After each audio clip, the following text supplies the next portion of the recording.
So we are here in the studio of Beeldenstorm, a cultural and social institution in the heart of Brussels, where we rehearse, and we love to be here. We feel very much at home here. There is a super nice atmosphere with the people. We feel like being part of the community here. We are also in residence in this institution, and they are sponsoring our CD, so we want to thank them very warmly for everything they do for us, because it's a huge help.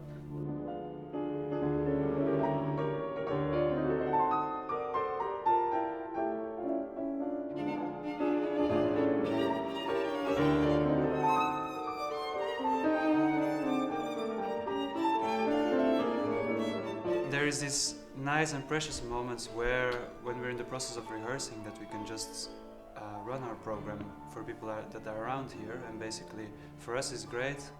You feel also the warmth coming from the people that listen to us, and that's essentially what's so great about being a musician in general.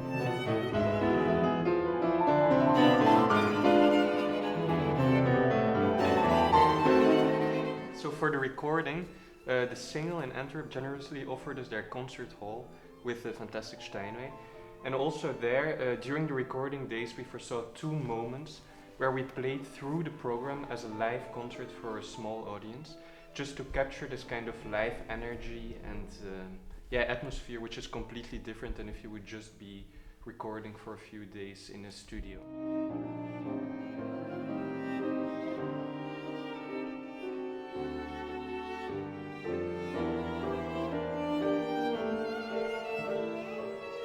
Awakening is actually a word that evokes many emotions, many thoughts for everyone personally, and for us it's kind of the glue that binds these 4 composers together.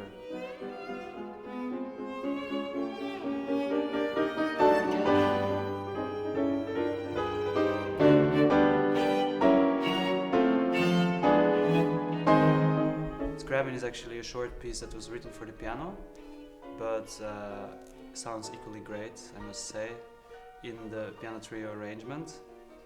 And it's a piece that actually starts from nothing and builds up to a few moments of highly romantic expression, but then dies down all too sudden.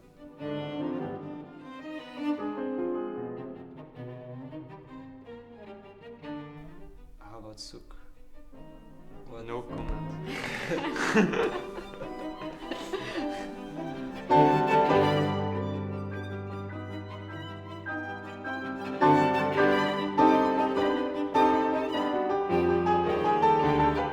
Well, Souk is a new thing for us. I think it's the first Eastern European piece that we played, which is quite a different tradition from the German romantic one. It feels very different. It's a less known piece that we discovered actually when thinking about planning this CD, and it was a very nice discovery actually.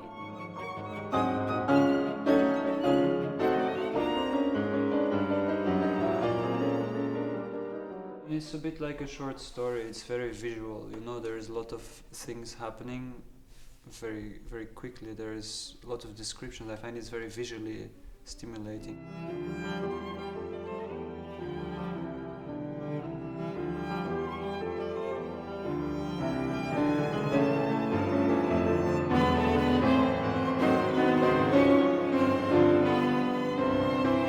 Lovely is the best word to describe it. Unpretentious.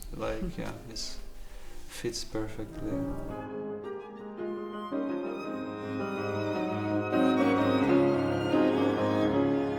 What exactly is so special about the Schubert, about the Nocturne? Takes a lot of work to get it right. Yeah, that's for sure. As well.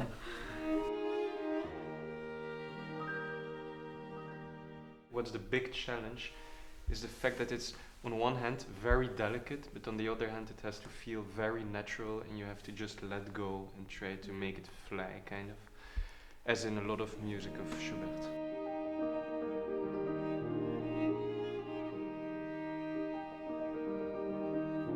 He writes also always very long lines that you have to kind of have the big structure in mind, but also pay attention to all the little details. I think that's the main challenge in the music of Schubert.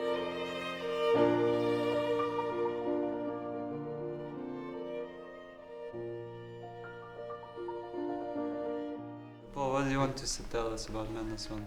What do you like? Well, what I really love about Mendelssohn is a kind of combination of fantastic lyricism and on the other hand this kind of sparkly virtuosity that you can just never get tired from.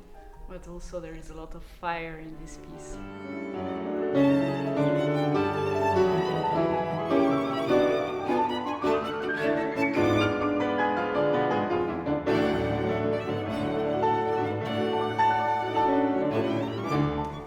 About Mendelssohn in general, that his music is always very satisfying to play. There is this feeling of just everything fits. The structure is perfect. There is a lot of passion and fire. It's just super fun to play.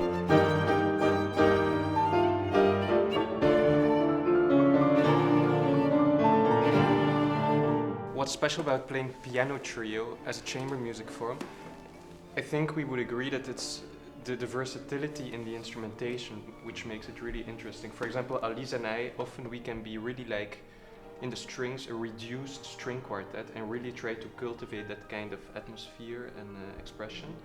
But on the other hand, with the piano, there's also often these kind of passages with really lyrical singing melodies, where it's more like a sonata for violin or cello with piano. Or the opposite, where Water has the theme, and Alice and I are more like kind of string orchestra accompanying a piano concerto. And this really, all these different options give a lot of possibilities, and that makes it so interesting, and gives a lot of freedom in this chamber music. I must say it's a lot of fun to just once in a while to basically be the disturbing factor in the string unity. You know, you actually as the piano you feel that you're kind of on your own, but you also have to fight, you have to battle, which is always a very exciting thing to do.